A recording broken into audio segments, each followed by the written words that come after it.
अरे महादा यंदा शेतात मका करावी म्हणतो. कोणतं बियाणं वापरू रे?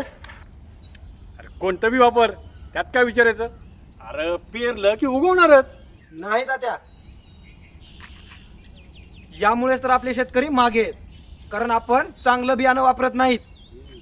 पेरलं की उगवणारी तर सर्वच बियाणं असतात, पण जर अधिक उत्पन्न पाहिजे असेल तर फक्त एलोरा नॅचरल सीडचंच बियाणं लावायचं. आता मका लावतोय तर फक्त एलोरा क्रांती 56च लावायची. म्हणजे त्यानं जास्त फायदा होतोय का? होय, एलोरा नॅचरल सीडचं बियाणं लावलं की जास्त फायदा होतो, कारण उत्पादन जास्त मिळतं आणि बाजारभाव सुद्धा जास्त भेटतो. एलोरा क्रांती 56 मक्याचं बीज लावून बघ, मालामाल होशील मालामाल. ठरलं तर मग आता याच्या पुढे येलोरा नॅचरल सीडचंच बियाणं वापरणार.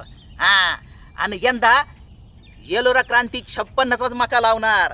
आणि एवढंच नाही बरं का, माझ्या समध्या मित्रासनी बी सांगणार की तुम्हाला मक्याचं उत्पन्न जर भरघोस पाहिजे असेल तर फक्त न फक्त येलोरा क्रांती 56चंच बीज वापरा. एलोरा क्रांती, किसानों की क्रांति, भारतीय शेतकऱ्यांचा भरोसा. Ellora natural seeds, each and every seed is promise.